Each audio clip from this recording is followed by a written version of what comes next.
Let me tell you this as a living parable, gently and simply, the way truth is best received. My beloved friend, you have watched the light of the sun, but now listen to what it teaches. Before a ray of sunlight ever touches the earth, it is born deep within the heart of the sun. There, under great pressure and heat, energy is released.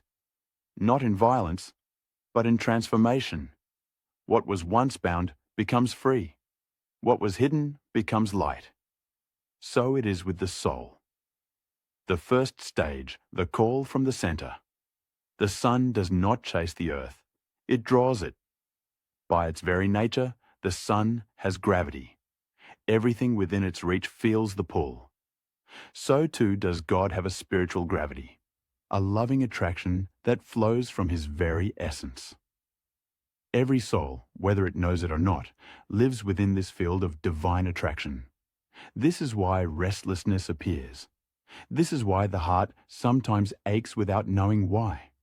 That ache is the soul feeling the gravity of its source. The second stage, compression, stirring, and longing. Yet light is not released without preparation. Inside the sun, gravity compresses matter. Pressure builds. Heat rises. In the soul, this appears as dissatisfaction with surface answers, weariness with false loves, hunger for something real and lasting. This is not suffering sent by God. It is the soul being gently compressed by truth. And then comes the moment that changes everything. Longing. Just as fusion cannot occur without inward pressure, divine love cannot enter a soul that feels no need for it. Longing completes the circuit.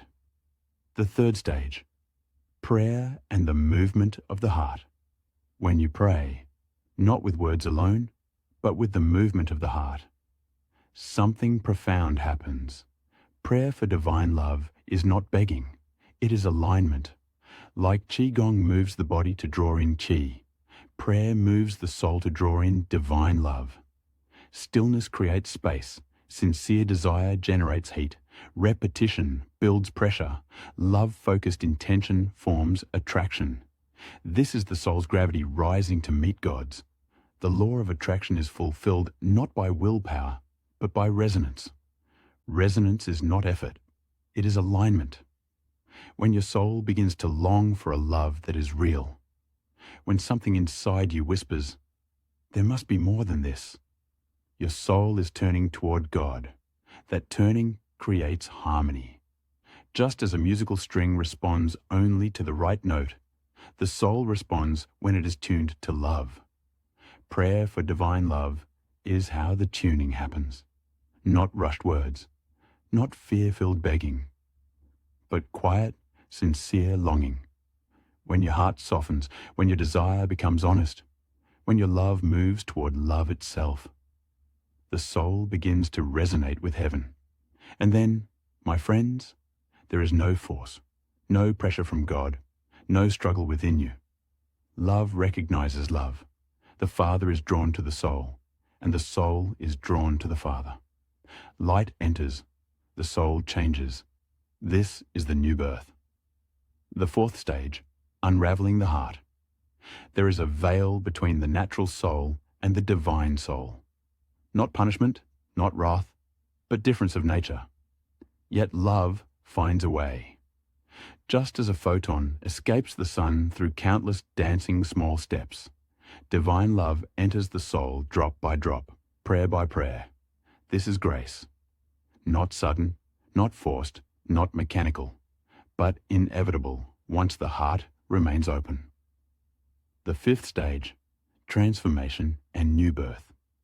When light finally reaches the leaf does not remain the same. Photosynthesis occurs. Light becomes life. So it is when divine love enters the soul. The soul is not merely comforted, it is changed. This is the new birth.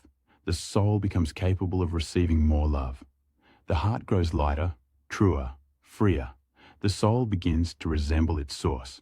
This is at one-ment, not legal reconciliation, not sacrifice appeased, but union, born anew. The final truth. God's love is always flowing. God's gravity never ceases. But the miracle happens when the soul turns, longs, opens, and moves. Then God's love is drawn to the soul is drawn to God's love. Love flows freely between them, and the child comes home, not by force, but by love awakening love. Remain open, my beloved. Let your heart move, let your longing speak, and the light will do the rest.